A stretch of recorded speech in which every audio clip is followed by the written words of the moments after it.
I found my daughter in the spring of 1983, 2 years after she vanished. And when I finally held her in my arms after 741 days of searching, after countless sleepless nights and prayers that went unanswered, she screamed. She didn't recognize me. She clawed at my face with fingernails caked in dirt. She made sounds I'd never heard a human child make, guttural and wild, calling out for something, for someone that wasn't me. And standing 30 feet away, watching from the shadows of the old-growth forest, was the creature that had raised her, the creature she refused to leave. My name is Robert Thorne, and this is the story of how I lost my daughter twice. Once to the wilderness of the Gifford-Pinchot National Forest in Washington State, and once to a bond I could never break, a bond between a terrified 3-year-old and a being that shouldn't exist. It started on August 7th, 1981. A Saturday, the kind of perfect summer day that makes you believe nothing bad can happen. My wife Claire and I had packed up our Ford Bronco with camping gear, coolers full of food, and our daughter Emma, who'd just turned 3 the month before. We were heading to a campground near Mount Adams, a place we'd been half a dozen times. Emma loved it there. She'd chase butterflies through the meadows, collect pine cones in her little purple bucket, and fall asleep in the tent while Claire read her goodnight moon. We arrived at the Iron Creek campground around noon. The place was busy, maybe 20 other families scattered across the sites, but we found our favorite spot, number 17, tucked back against the tree line with a view of the creek. I can still see it perfectly. The way the sun filtered through the Douglas firs, the sound of the water tumbling over rocks, Emma's blonde curls bouncing as she ran in circles, already too excited to sit still. I set up the tent while Claire unpacked. Emma was right there, playing with her stuffed rabbit, singing some nonsensical song she'd made up. I remember turning my back for maybe 2 minutes to hammer in a tent stake. 2 minutes. When I looked up, she was gone. At first, I wasn't worried. Kids wander. I called her name, expecting to see her pop out from behind a tree, giggling. Claire joined me, walking the perimeter of our site. We checked the creek, though it was barely 6 inches deep there.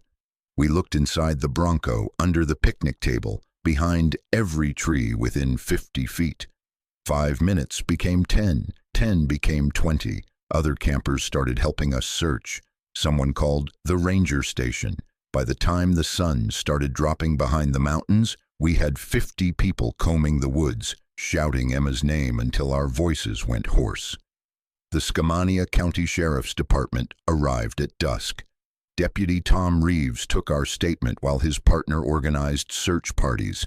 I told him everything I could remember.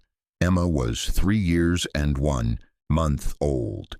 Blonde hair, blue eyes, about 3 feet tall, maybe 30 pounds. She'd been wearing pink corduroy overalls, a white t-shirt with a rainbow on it, and little red sneakers. She had her stuffed rabbit with her, a threadbare gray thing she called Hoppy. Search and rescue showed up with dogs around 9 that night. German shepherds trained for tracking. They picked up Emma's scent immediately, following it into the forest east of our campsite.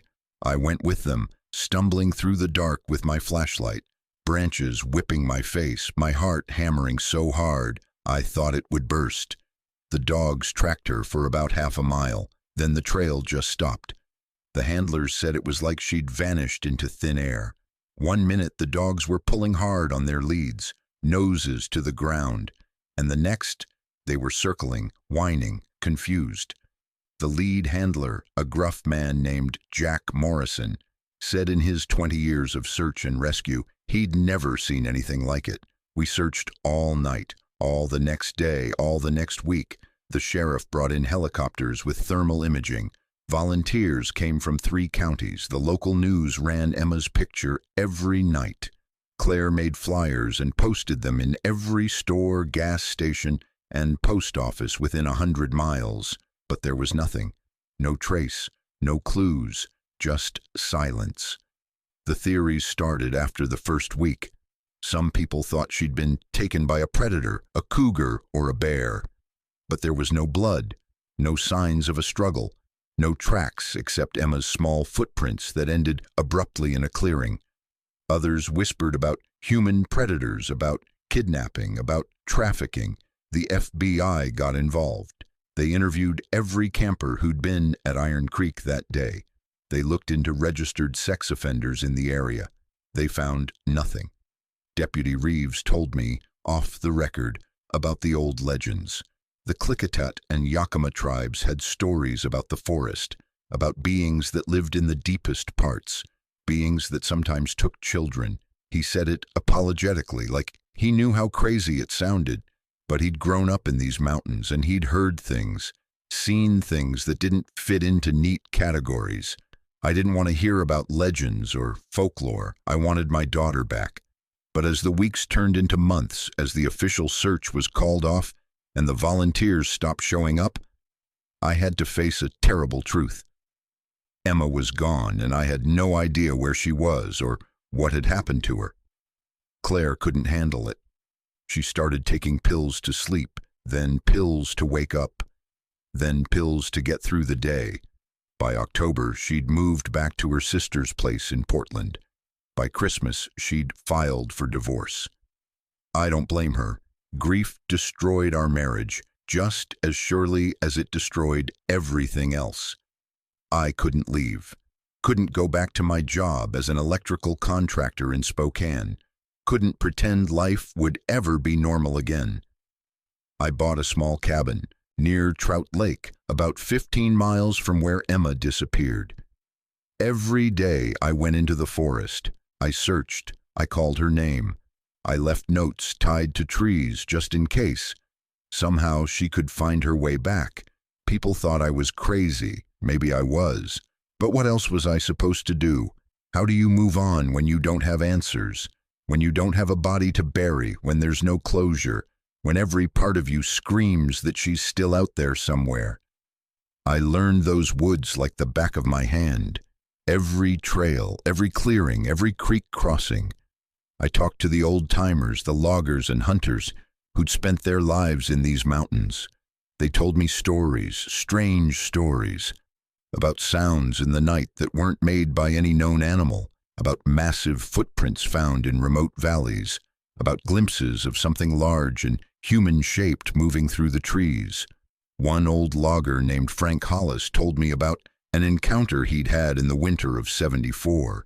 He'd been working a site near the Dark Divide when he saw something watching him from a ridge, something tall, covered in reddish-brown hair, standing on two legs. He said it stood there for maybe 30 seconds, then disappeared into the forest without a sound. Frank was a practical man, not given to flights of fancy, and the memory still bothered him 7 years later. I started to wonder, started to consider possibilities I'd never have entertained before Emma disappeared, because Deputy Reeves was right about one thing. The way Emma's trail had ended, the way the dogs had lost her scent, it didn't make sense, not unless something had carried her, something that could move through the forest without leaving tracks, something the dogs couldn't or wouldn't follow. I bought books about Bigfoot, Sasquatch, whatever you wanted to call it. I read the Patterson-Gimlin film analysis, the Eyewitness accounts, the Native American traditions. Most of it seemed like nonsense, tourist trap material. But some of it, the serious research, the documented encounters, made me think. Made me hope in a way that probably wasn't healthy. Because if something had taken Emma, if she was with something rather than dead, then maybe, just maybe, I could find her. Maybe she was still alive. I became obsessed. I set up trail cameras in remote areas.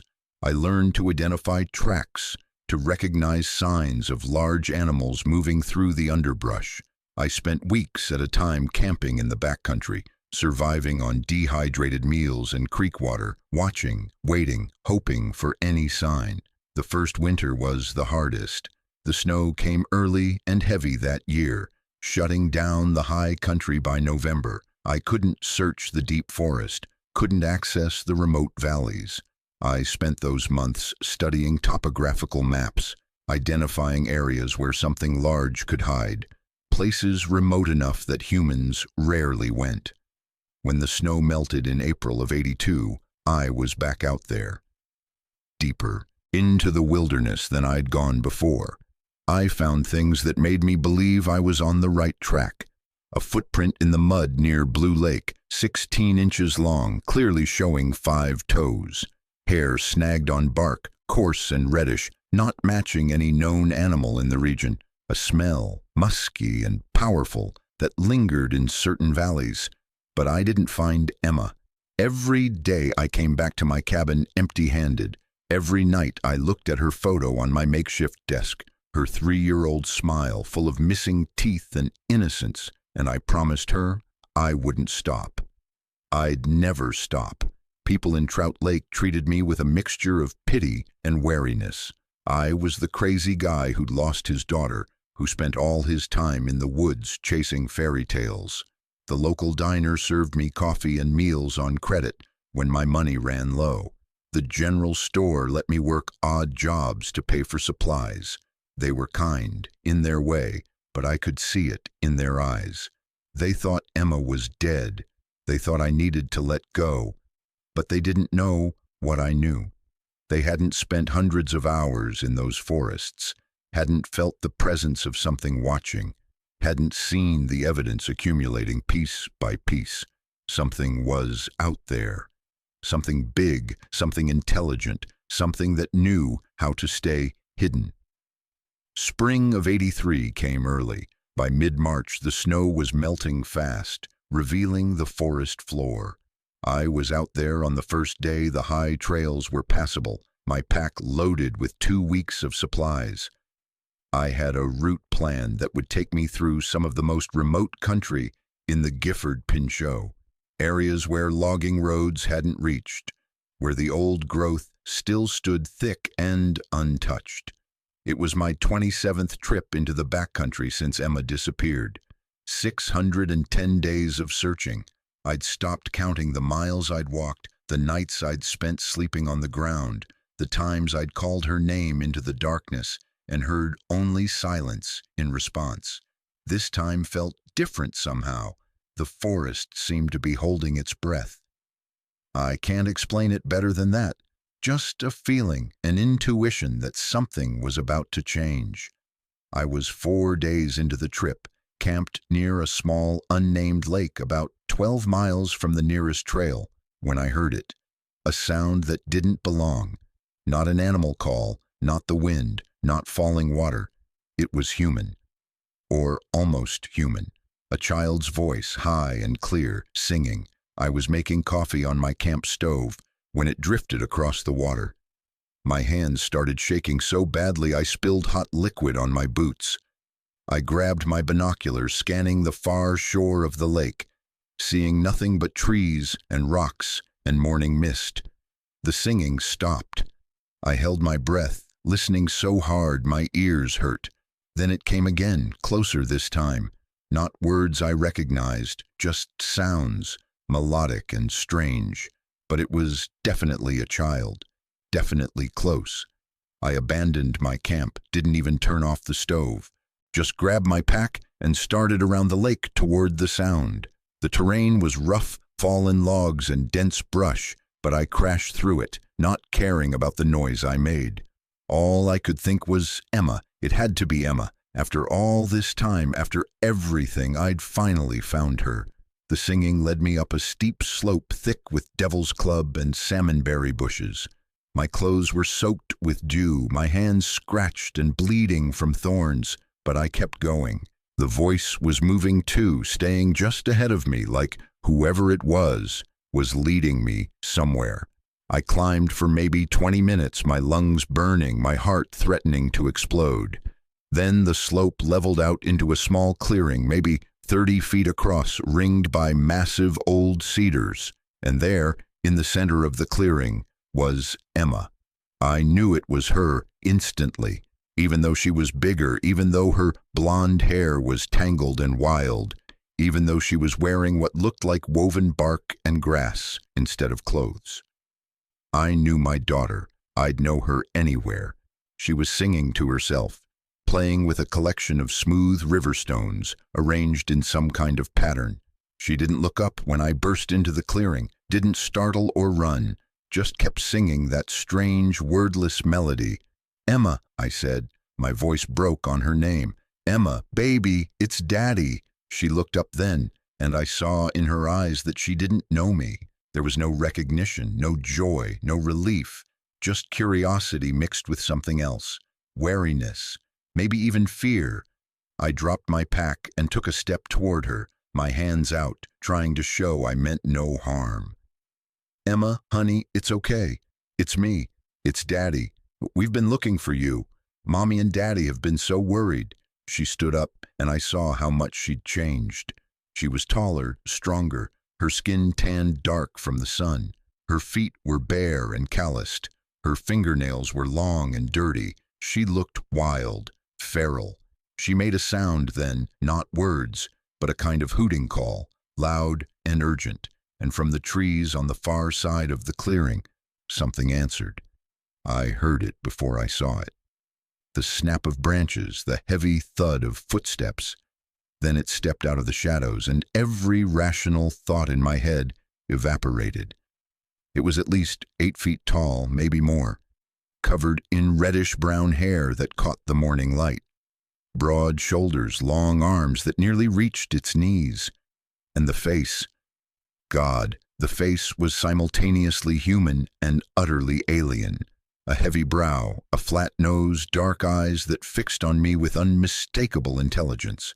A Bigfoot, a real, living, breathing Sasquatch standing not 30 feet from me.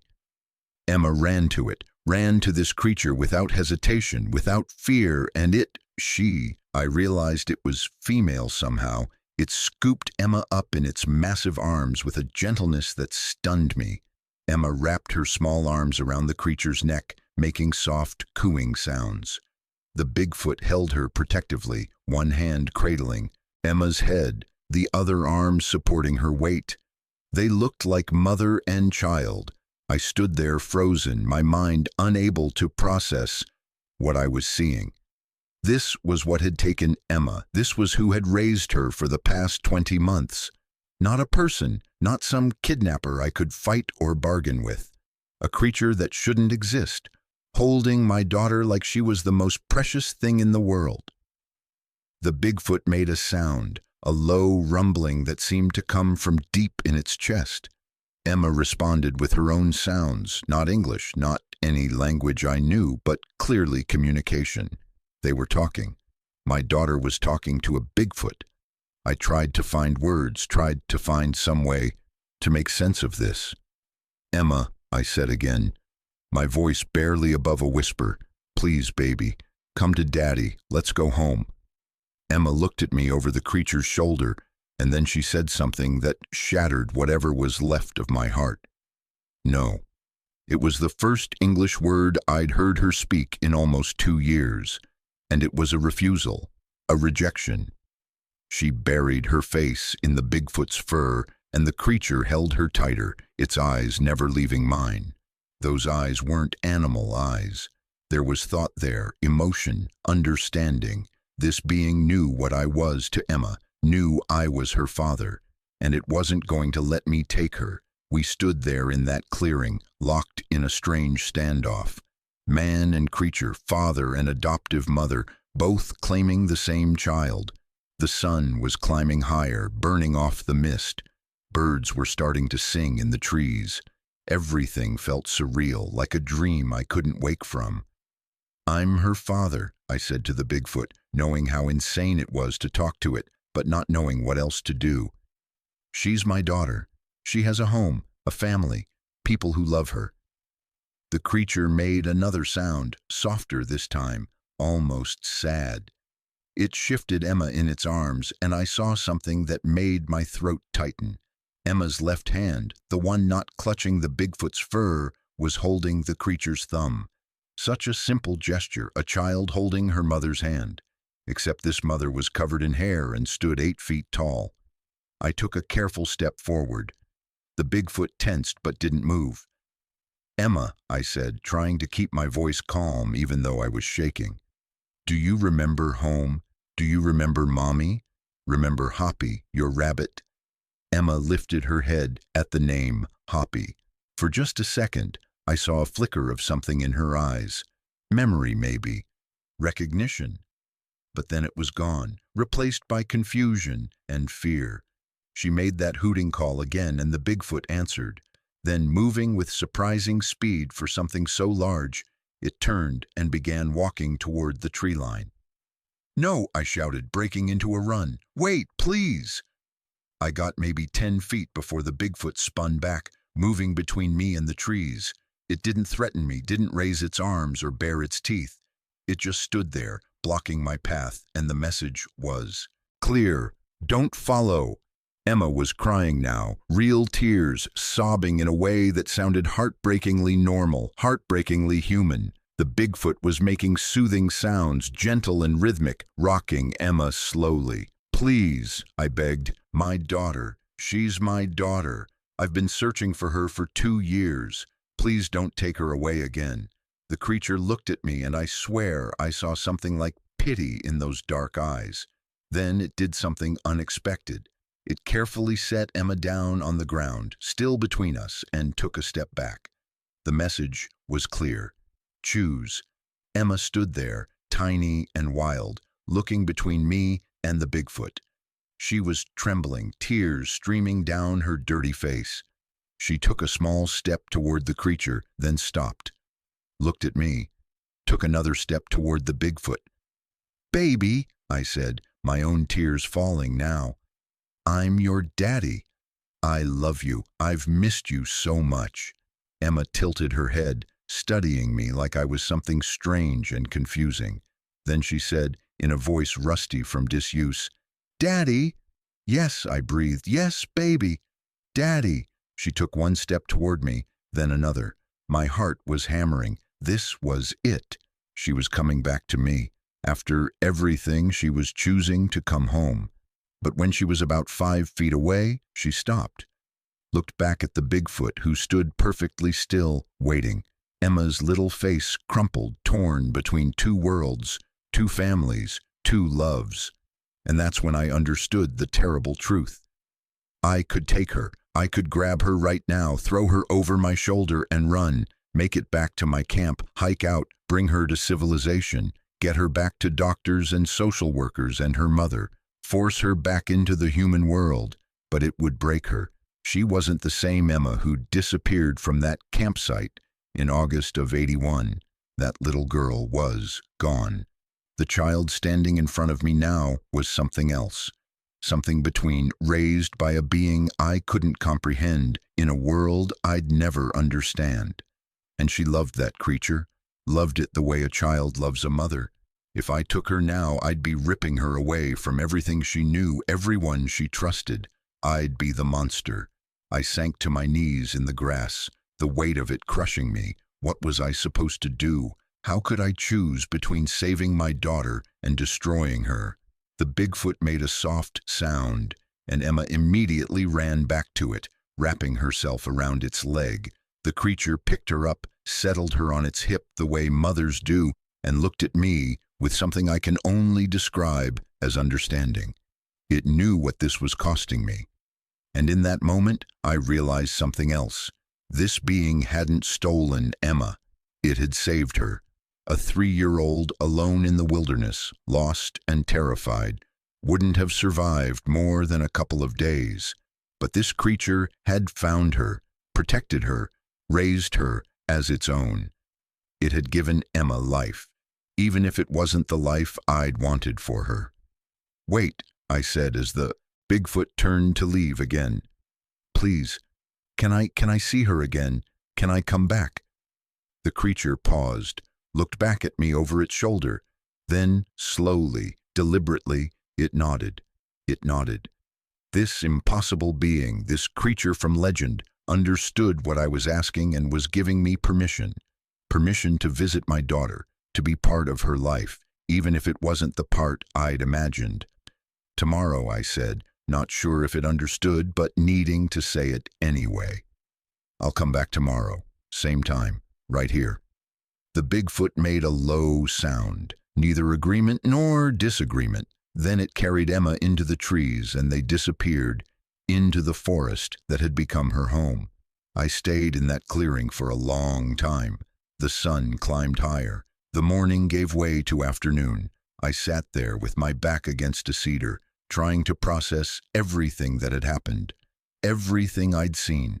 I'd found Emma. After 610 days of searching, I'd finally found her, and I'd lost her all over again. But this time was different. This time I knew where she was. This time I had hope that maybe, somehow, I could be part of her life, even if it wasn't the life either of us had planned. I made it back to my camp as the sun was setting, sat there in the dark, staring at the cold ashes of my abandoned fire. Part of me wanted to hike out immediately, to call the authorities, to bring in search teams and helicopters and force them to find Emma and bring her home. But I couldn't do that. Because what would they do? Chase a Bigfoot through the wilderness? Traumatize Emma all over again? And even if they caught her, what then? She barely spoke English. She'd spent nearly 2 years living wild. The psychiatric damage of forcing her back into human society, especially after I'd just found her and could visit her, would be devastating. No, there had to be another way. I had to document this carefully, had to find a way to help Emma while respecting the bond she'd formed with the creature that had saved her life. That night, lying in my tent, I made a decision. I would come back tomorrow, and the day after that, and the day after that. I would visit Emma as often as the Bigfoot would allow. I would bring her things, food, supplies, maybe books. I would remind her that she had a human family, that she came from our world, even if she couldn't fully live in it right now. And maybe slowly, over time, I could build a bridge between her two worlds, give her a choice when she was old enough to make it, whether to stay wild or come home. It was the only plan that made any sense, the only plan that put Emma's well-being first. I returned to that clearing the next morning, my pack loaded with food, a new stuffed rabbit I'd bought from the general store, and a photo album I'd kept in my cabin, pictures of Emma's first 3 years of life. The Bigfoot was there, waiting, Emma sitting beside it, both of them watchful but not fleeing. I approached slowly, carefully showing my empty hands. "I brought some things," I said, "for Emma." I set the pack down about 15 feet away and backed up. The Bigfoot watched me for a long moment, then gestured to Emma with one massive hand. Emma approached the pack cautiously, opened it, and pulled out the stuffed rabbit. Her eyes widened. She looked at it, then at me, then back at the rabbit. "Hoppy?" she said, her voice small and uncertain. "Yes," I said, my throat tight. "Like Hoppy. I thought you might want a new friend." Emma clutched the rabbit to her chest, and for just a second, I saw my little girl in there, the one who disappeared from that campsite. Then she turned and showed it to the Bigfoot, making excited sounds in that language they shared. The creature examined the rabbit with surprising gentleness, running one massive finger along the soft gray fur. It looked at me, and I could have sworn I saw something like gratitude in those dark eyes. Then it made a sound to Emma, soft and encouraging, and Emma came a little closer to me, maybe 10 feet instead of 15. She sat down cross-legged, the rabbit in her lap, and looked at me expectantly. It reminded me so much of how she used to sit when she wanted me to read her a bedtime story that my chest ached. I pulled out the photo album slowly, making sure not to make any sudden movements. "Can I show you some pictures?" I asked. "Pictures of when you were a baby?" Emma tilted her head, curious. The Bigfoot remained perfectly still, watching, evaluating whether this was safe. I opened the album to the first page. There was Emma, just hours old, wrapped in a pink blanket at the hospital in Spokane. Claire holding her, tears of joy streaming down her face, me standing beside the bed, looking terrified and proud in equal measure. "That's you," I said, pointing. "That's Emma, just born, and that's your mama, and that's me, your daddy." Emma leaned forward, studying the photo with intense concentration. She pointed at the tiny bundle. "Me. Yes, baby, that's you." She reached out tentatively, touching the plastic covering the photo with one dirty finger. Then she looked up at me, and I saw confusion in her eyes. "Why no hair? Why pink?" "Because human babies are born without much hair," I explained. "And we wrapped you in a blanket to keep you warm. See how small you were." She looked back at the photo, processing this information about a version of herself she couldn't remember. The Bigfoot made a low sound, and Emma responded in their language, clearly explaining what she was seeing. I turned the page. More photos. Emma at 2 months, smiling. Emma at 6 months, sitting up. Emma taking her first steps at 11 months, her face full of determination.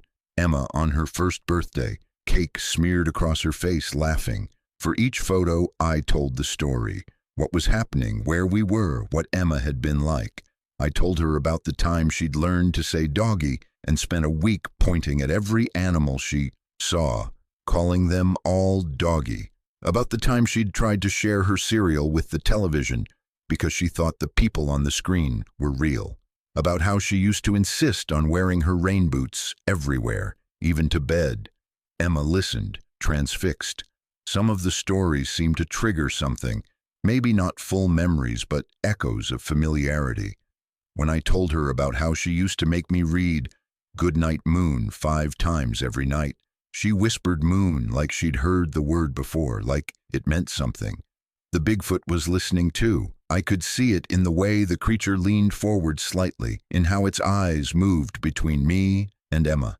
It was learning about Emma's past, about the life she'd had before the forest, and I realized this being wanted to understand Emma completely, wanted to know every part of the child it had raised. I turned to a photo of Claire and me with Emma at a park, Emma on a swing, her blonde curls flying, mouth open in a squeal of delight. "This was taken just 2 months before you got lost," I said. "We went to this park almost every weekend. You loved the swings. You'd say, 'Higher, Daddy, higher,' until I thought you might fly away." Emma stared at that photo for a long time. She looked at Claire, really looked at her. "Mama pretty," she said finally. "Yes," I agreed. "Your mama is very pretty, and she loves you so much. She looked for you every day. She made posters with your picture and put them up all over. She cried herself to sleep every night for months." The Bigfoot made a sound then, low and mournful. It understood grief, understood loss, and maybe it understood that by saving Emma, it had caused another mother unbearable pain. "Where Mama now?" Emma asked. "She's in Portland," I said. "That's a big city far from here. She had to leave because being here, where you disappeared, it hurt too much. But she still loves you. She thinks about you every day." Emma processed this, her small face serious. Then she looked at the Bigfoot and said something in their language. The creature responded and Emma nodded. "What did you say?" I asked. Emma looked at me, struggling to find the English words. I tell her, "Vera, I tell her I have 2 mamas now, one who born me and one who found me. Both love Emma, Vera." So the Bigfoot had a name. And Emma had just told me the most heartbreaking and beautiful thing I'd ever heard. She had 2 mothers, one human, one not. And in her 5-year-old mind, that was simply the truth of her existence. I spent another hour with them that morning, showing more photos, telling more stories. When it was time to go, Emma surprised me by standing up and walking closer until she was just a few feet away. "You come tomorrow?" she asked. "If that's okay," I said, looking at Vera. The Bigfoot, Vera, studied me for a long moment. Then she made a gesture, a nod combined with a hand movement I didn't understand but felt was agreement. Emma smiled, a real smile that showed the gap where she'd lost a baby tooth. "Okay, Daddy, tomorrow." That word, Daddy, spoken in her small voice, nearly broke me, but I held it together, smiled back, told her I loved her. Then I stood and backed away slowly, letting them know I was leaving peacefully. As I walked back toward my camp, I could hear Emma behind me, singing that strange, wordless song, and Vera making soft sounds in response. The sound of a mother and daughter, comfortable with each other, safe in their forest home. I had found my daughter. She was alive, healthy, loved. She was being raised by a creature that shouldn't exist, in a world I barely understood, but she was happy. And as I hiked through the ancient forest, my pack lighter now without the gifts, my heart somehow both heavier and lighter than it had been in 2 years, I knew that everything had changed. I couldn't bring Emma back to the human world, not without destroying her, but I could be part of her life here, could bridge the gap between her two worlds, her two families. It wasn't the ending I'd imagined when I started searching for her 611 days ago. But maybe, just maybe, it was the ending we both needed. The creature looked at the rabbit, then at me, and I saw something change in its expression. Recognition, maybe. Understanding that I was trying to connect with Emma through something from her past life. It made a soft sound, almost approving, and gently touched Emma's head. That first visit lasted maybe 20 minutes. I sat on one side of the clearing, Emma and the Bigfoot on the other. I talked to Emma, told her about her mother, about our house in Spokane, about all the people who'd been searching for her. I don't know how much she understood.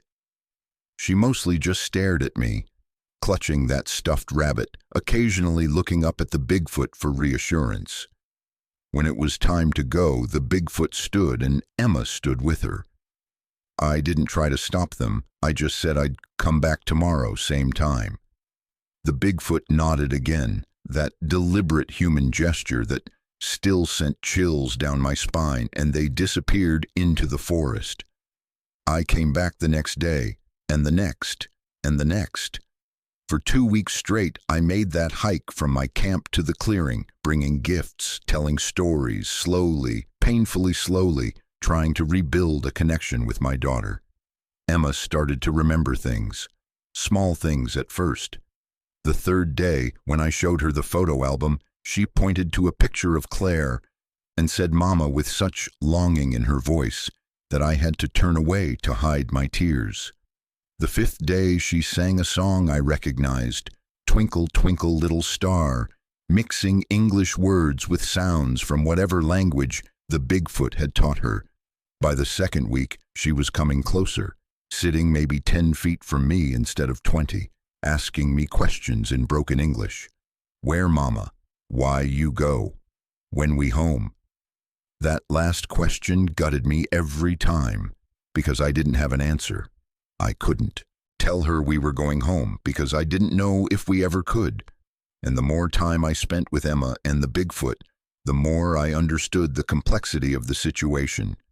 The Bigfoot, I started thinking of her as Vera, though I never said it out loud, had clearly bonded with Emma as deeply as Emma had bonded with her. She was patient with Emma's curiosity about me, never interfering when Emma came close, never showing aggression or possessiveness, but I could see the worry in her eyes, the fear that I might try to take Emma away, and I could see the other things too, the way Vera had cared for Emma. Emma was healthy, well-fed, her wild appearance aside. She knew which plants were safe to eat, which streams had clean water. She could climb trees with an agility that would make a gymnast jealous. She understood the forest in a way I never could. Vera had taught her to survive. More than that, she'd taught her to thrive in a world I barely understood. On the 15th day, something changed. I arrived at the clearing to find not just Vera and Emma, but 2 other creatures. One was massive, easily 9 feet tall with darker fur, clearly male. The other was smaller, younger, maybe 6 feet tall with lighter brown fur. I froze. 3 Bigfoot. I was looking at 3 Bigfoot, and Emma was playing between them like it was the most natural thing in the world. Vera made a low sound, and the other two turned to look at me. The large male took a step forward, positioning himself between me and the others, protective, defensive. "It's okay," I said quickly, raising my hands. "I'm just here to see Emma, like always." Vera moved forward, placing one hand on the male's arm. She made a series of sounds, complex and melodic, clearly communicating something. The male studied me for a long moment, then made a huffing sound and stepped back. Emma came running over, excited.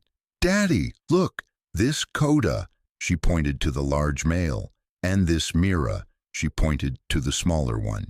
She'd given them names, or maybe they'd told her their names in their language, and she'd translated them into sounds she could pronounce. Either way, Emma was introducing me to her family, the family that had saved her life and raised her as their own.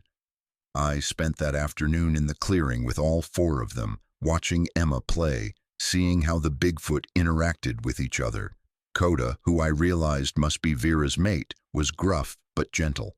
He'd pick Emma up and toss her in the air, catching her, while she shrieked with delight. Mira, who seemed to be a juvenile, maybe equivalent to a teenager, was playful and curious, examining my backpack when I wasn't looking, fascinated by the zipper. They communicated constantly, not just with sounds, but with gestures, expressions, touch.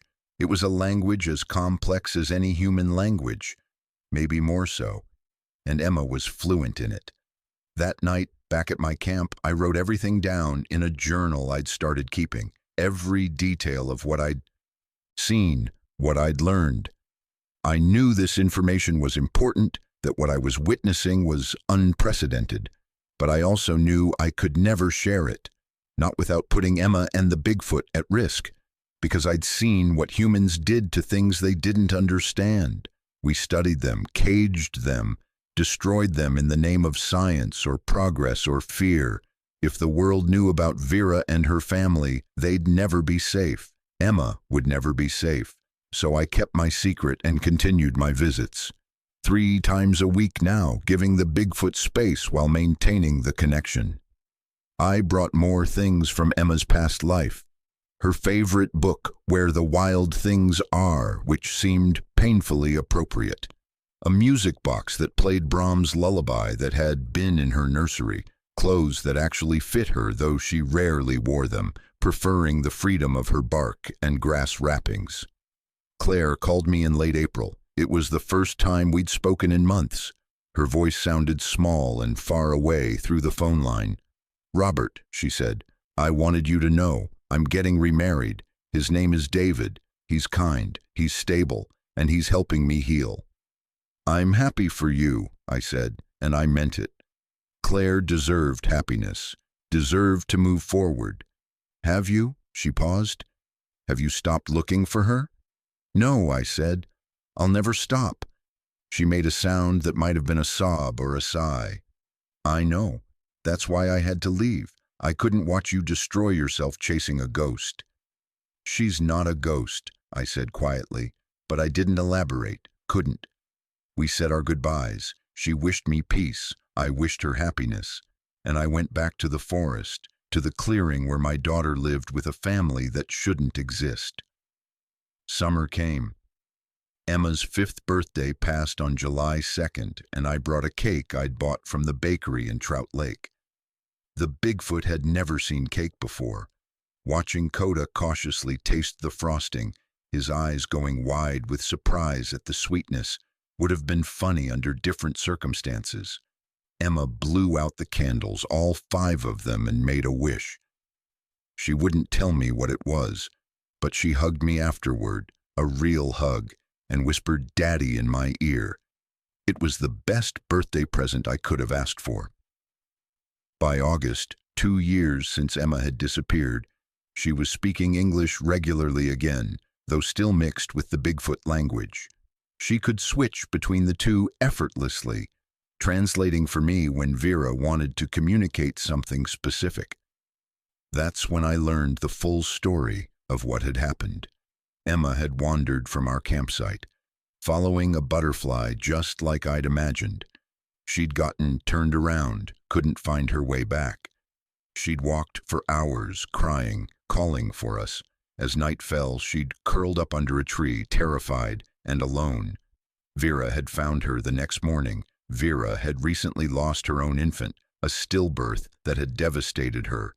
When she heard Emma crying, heard the sound of a child in distress, her maternal instincts had overridden everything else.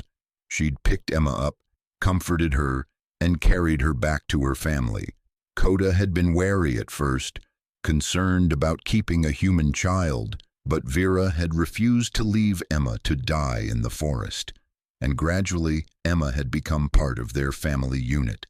They'd known humans were searching. They'd watched from the shadows as helicopters flew overhead, as search parties passed within yards of where they hid. They'd been terrified that Emma would be found, that they'd lose another child. But Emma had stayed quiet, had trusted Vera completely, and eventually the searchers had given up and left. Hearing this story, told partly by Emma and partly translated from Vera's vocalizations, I felt a complex mix of emotions. Anger that they'd kept her when they knew we were looking, gratitude that they'd saved her life, sorrow for Vera's loss, understanding of why she'd done what she did. Vera, speaking through Emma, asked me a question then. Why I no take Emma, why I keep coming but no force her go.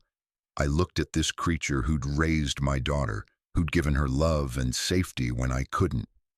Because I love her, I said. And love means wanting what's best for her, even when it breaks your heart. Vera reached out slowly and placed one massive hand on my shoulder. The gesture was gentle, respectful, a moment of connection between two parents who loved the same child. Fall came, and with it, a decision I'd been putting off. I'd been living on savings for 2 years, doing odd jobs to supplement, but the money was running out. I needed to figure out a sustainable way to stay in Trout Lake, to keep making these visits. I started a small business, electrical work and handyman services, for the local community. The people of Trout Lake had been kind to me despite my reputation as the crazy searcher. Now they became my clients, my neighbors, my friends. I never told them the truth about Emma, just that I was still looking, still hoping. And 3 times a week, I hiked into the wilderness to spend time with my daughter and the family that had become, in a strange way, my family too. Emma turned 6 in the summer of '84, 7 in '85, 8 in '86. Each birthday, I brought a cake. Each year, she grew taller, stronger, more confident. She moved between her 2 worlds with increasing ease, speaking English with me, speaking Bigfoot with her adoptive family, comfortable in both. But I could see the questions forming in her eyes, questions about why she looked different from Vera and Coda and Mira, why she didn't have fur, why her body was shaped differently. She was getting old enough to understand that she didn't quite belong in either world. The crisis came in the fall of '87, just after Emma's 9th birthday. I arrived at the clearing to find Emma alone, sitting with her knees pulled to her chest, crying. "What's wrong, baby?" I asked, rushing to her side. She looked up at me with eyes full of confusion and pain. "Am I human or Bigfoot? Which one am I?" "You're human, honey. You're my daughter. You're a person, but I live with them. I talk like them. I think like them sometimes." She wiped her nose on her arm. "The kids in my dreams, the human kids, they look like me. But they're not real. Vera and Coda are real. Mira is real. You're real. But I don't know where I fit." I pulled her into my arms, feeling how much she'd grown, how she wasn't a toddler anymore, but a young girl wrestling with an identity crisis that no one else in the world could understand. "You fit in both places," I said. "You're special, Emma. You're the only person who gets to understand both worlds. That's not something to be sad about. That's something amazing. But I'm alone, she said. There's no one else like me.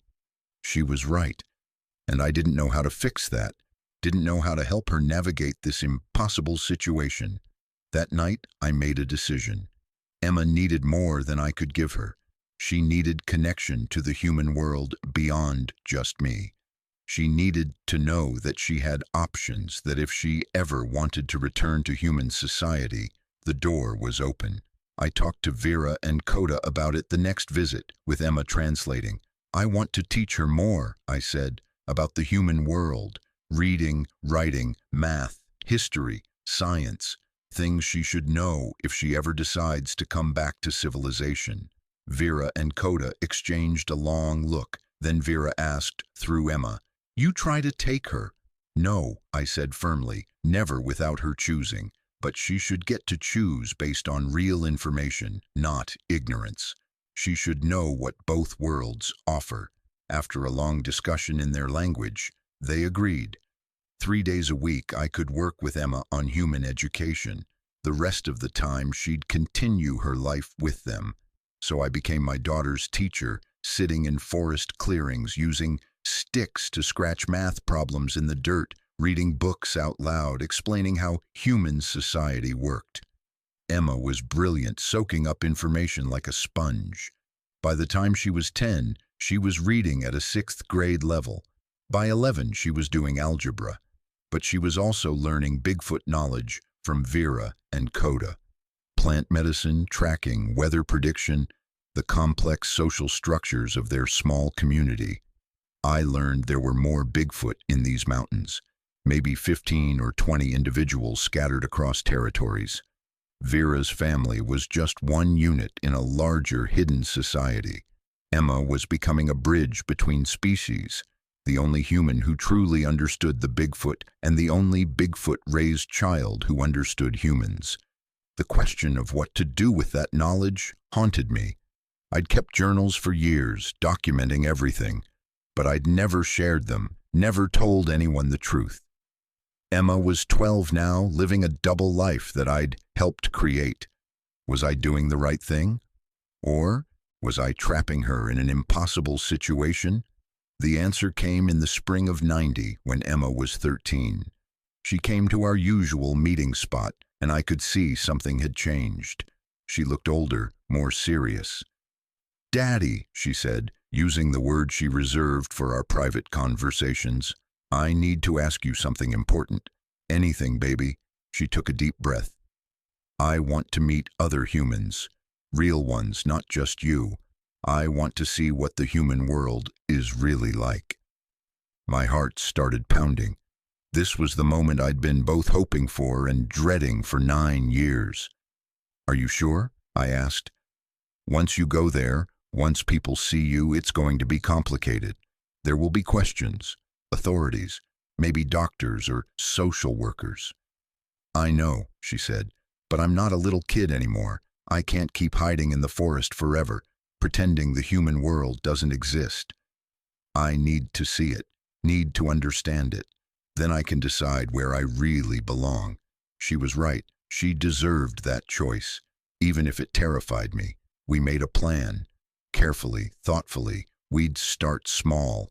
I'd bring Emma to Trout Lake just for a few hours, let her see the town, meet a few people. We'd say she was a distant relative who'd been living off-grid with her mother in Alaska, that her mother had recently passed away, and I was her only living relative. It was a lie, but it was the kind of lie that would protect both Emma and the Bigfoot family she'd leave behind for those hours. Vera was harder to convince. The idea of Emma going into the human world, even briefly, terrified her. But Coda, surprisingly, supported it. He'd seen how Emma was struggling with her identity, how she needed to understand both parts of herself. The night before we were supposed to go, Vera held Emma for a long time, making soft sounds. Emma cried, promised she'd come back, swore she wasn't leaving forever. "I'll always be your daughter," Emma told her. "Nothing will change that." The next morning, Emma and I hiked out together. It was the first time in 9 years she'd been beyond the deep forest. She was wearing real clothes, jeans, and a t-shirt I'd bought her, though she moved in them awkwardly, unused to the restriction. Her hair was clean, brushed, pulled back in a ponytail. Her skin was scrubbed, her nails trimmed. She looked like any other 13-year-old girl, except for her eyes. Her eyes held something wild, something that had seen and experienced things no human child should. We drove to Trout Lake in my truck. Emma was fascinated by everything: the paved road, the other cars, the houses with their manicured lawns. She asked a million questions, her curiosity overwhelming her nervousness. When we pulled into town, she pressed her face against the window, staring at the small cluster of buildings that made up Trout Lake's downtown. "It's so many people," she whispered. There were maybe 20 people visible on the street. But to Emma, who'd spent 9 years seeing only 3 or 4 Bigfoot regularly and 1 human 3 times a week, it must have seemed like a massive crowd. We started at the diner. I'd arranged with the owner, a kind woman named Margaret, who'd fed me on credit during my darkest days, to meet Emma. She knew only that Emma was my niece visiting from out of state. Margaret took one look at Emma and smiled. "Well, aren't you a pretty thing? You look just like your uncle. Same eyes." Emma glanced at me, nervous. "Thank you," she said carefully, her English formal and slightly accented from years of mixing it with Bigfoot vocalizations. Margaret served us pie, apple with vanilla ice cream, and Emma's eyes went wide at the first bite. "This is amazing," she said. "Better than birthday cake." Over the next few hours, we walked around town. Emma met the clerk at the general store, the librarian, the mechanic who serviced my truck. Each interaction was brief, controlled, and each time Emma handled herself beautifully, polite, curious, charming, but I could see the strain, the effort it took for her to filter her reactions, to not touch everything with the uninhibited curiosity of someone who'd grown up in the wild, to speak in full sentences instead of the mix of English and Bigfoot she was used to. By early afternoon, she was exhausted. "Can we go back now?" she asked quietly. "Of course, baby." We drove back to the trailhead in silence. Emma stared out the window, processing everything she'd seen. When we parked and started hiking back into the forest, I saw her body language change. Her shoulders relaxed. Her steps became more confident. By the time we were a mile in, she'd kicked off her shoes and was moving through the undergrowth the way Vera had taught her, silent and sure. "What did you think?" I asked as we neared the territory where her Bigfoot family lived. She was quiet for a long time. Then she said, "It's nice. The pie was really good, and the people were kind. But it felt wrong, Daddy, like wearing a costume that doesn't quite fit." I nodded, understanding. "Do you want to try again? Maybe spend more time there, get used to it?" She shook her head. "Not yet, maybe someday, but right now I know where I belong." When we reached the clearing, Vera was waiting, pacing anxiously. The moment she saw Emma, she rushed forward, checking her over, making worried sounds. Emma wrapped her arms around Vera's waist, reassuring her in their shared language. "I'm okay, Mama. I just needed to see. Now I know." Watching them together, I finally accepted what I'd been denying for 9 years. Emma wasn't going to come back to the human world. At least not now, maybe not ever. She'd made her choice, and it was the forest, the Bigfoot, the life she'd built here, and I had to respect that, even though it broke my heart. The years continued to pass. Emma grew into a teenager, then a young woman. She was beautiful, wild, belonging to neither world and somehow to both. I kept visiting, kept teaching her, kept being her father in whatever way I could. She learned about the world through books and my stories. She knew about wars and politics and scientific discoveries. She could do calculus and quote Shakespeare. But she lived in the forest, moving between clearings with Vera's extended family, learning their traditions, becoming one of them in every way that mattered. When Emma was 17, Coda died. Old age, as far as we could tell. The Bigfoot had a mourning ritual that lasted 3 days, and Emma participated fully, her grief as deep as Vera's. I attended the final day, sitting at a respectful distance while they said goodbye to the massive male who'd helped raise my daughter. Coda had never fully trusted me, but he'd accepted me as part of Emma's life. And in his own way, he'd been a father to her too. That was 1998. Emma was 18 years old, legally an adult in the human world, though she'd never had a social security number, never been to school, never officially existed in any government database.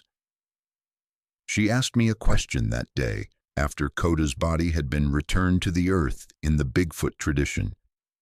"Do you regret it, Daddy? Letting me stay here instead of forcing me back?"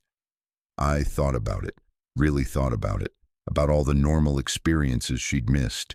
School, friends, prom, driving, college, about the life Claire and I had imagined for her. "No," I said finally, "because you're happy, you're healthy, you're loved, and you're exactly who you're supposed to be. How could I regret that?" She hugged me, this young woman who could track a deer for miles, who could identify 100 medicinal plants, who could communicate in a language no other human knew. My daughter, who'd been lost and found and lost again, but never really lost at all. Just living a life I'd never imagined. I'm 64 now. It's 2007. Emma is 29 years old. She lives deep in the Gifford-Pinchot National Forest with Vera, who's getting old now, moving slower. Mira has her own family unit. There are young Bigfoot being born, raised with stories about the human girl who became one of them. Emma visits me now, hiking to my cabin every few weeks. We talk about everything. She's teaching me her adopted language, though my human vocal cords can't quite make all the sounds. I've taught her everything I know about the world beyond the forest. She's told me she has no regrets, that she's grateful for the life she's lived, for both her families, that she's happy in a way she couldn't be in the human world, with its walls and rules and expectations.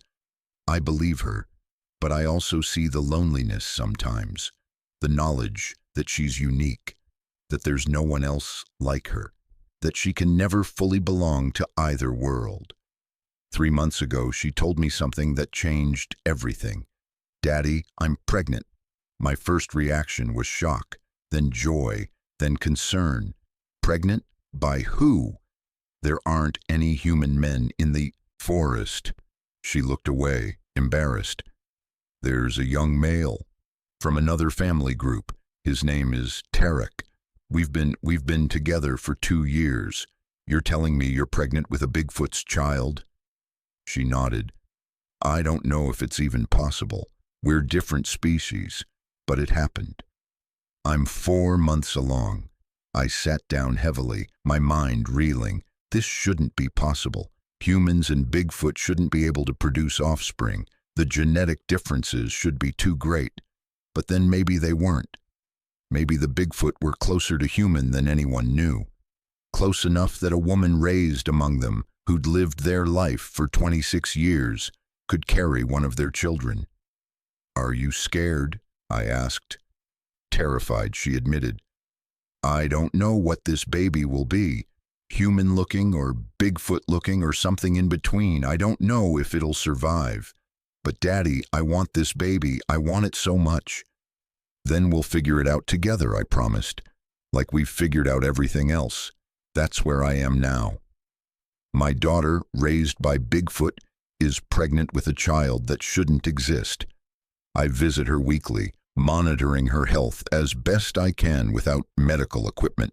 She's strong, healthy, glowing the way pregnant women do.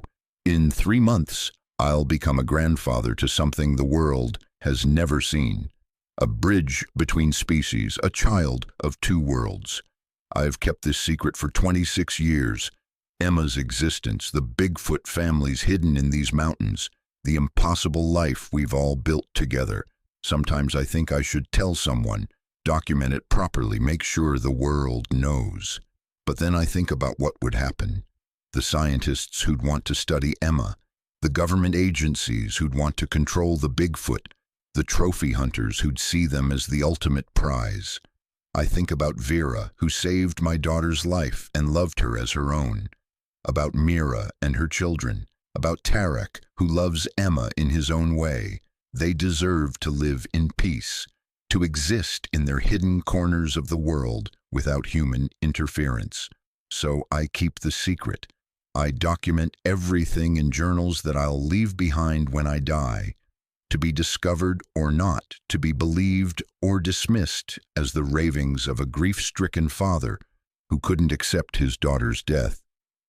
But I know the truth. I found my daughter in the spring of 1983, 2 years after she vanished. And when I tried to bring her home, she refused to leave the Bigfoot that raised her. Not because she was held captive, not because she didn't love me, but because she'd found a home in the wilderness, a family in the impossible, a belonging that transcended species and defied every expectation. She'd been lost in the forest, but she'd also been found there.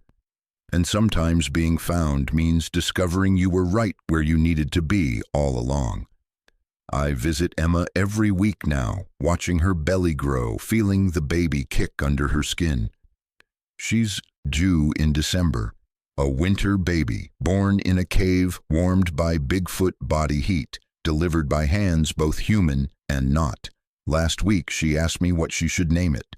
If it's a girl, I suggested Emma, after you. She shook her head. No, if it's a girl, I want to name her Claire, after my mother, after the woman I barely remember but who I know loved me. And if it's a boy, I asked. Robert, she said simply, after my father, after the man who spent 26 years hiking into the wilderness to be with me, who never gave up even when giving up would have been easier. I couldn't speak, could only pull her into my arms, this woman who'd been a lost toddler, who'd been raised by creatures from legend, who was about to bring another impossibility into the world. The baby is coming soon. I can feel it. And when it arrives, I'll be there. The only human witness to a birth that will prove once and for all that the boundaries between species aren't as fixed as we think. That love and family can transcend biology. That sometimes when a toddler goes missing in the forest and is found by a creature that shouldn't exist, the ending isn't tragic, it's just different, strange, beautiful in its impossibility, and maybe, just maybe, it's exactly the ending that was meant to be. I'm preparing for the birth now, gathering supplies, studying everything I can about childbirth and newborn care. Emma is calm, trusting. Vera is anxious but excited. Tarek is protective, barely leaving Emma's side. We're all waiting, all hoping, all wondering what kind of child will emerge from this impossible union.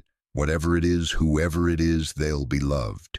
They'll have a grandfather who hiked through mountains for 26 years, a mother who belongs to two worlds, a grandmother who defied nature to save a human child, an extended family of Bigfoot who've learned that family isn't about species. It's about choice and love and showing up every day. That's my story. That's the truth I've carried for 26 years. My daughter went missing in 1981. When I found her 2 years later, she refused to leave the Bigfoot that raised her, and I let her stay, because sometimes love means letting go. Sometimes being a father means respecting your child's choice, even when it's a choice you never imagined, never wanted, never understood. Emma is happy, that's all that matters. She's lived an extraordinary life, one that no human before her has experienced. She's learned things no scientist will ever know. She's formed bonds that defy explanation, and in a few weeks she'll give birth to the future, a child that represents the possibility that we're not as separate from the natural world as we think, that there's room in this universe for mysteries, for impossible families, for love that crosses every boundary we've created. I don't know what's going to happen when that baby is born. I don't know if it'll look human or Bigfoot or something in between. I don't know if it'll survive or what kind of life it'll have. But I know I'll be there. I'll do whatever I can to help, to protect, to love, because that's what family does.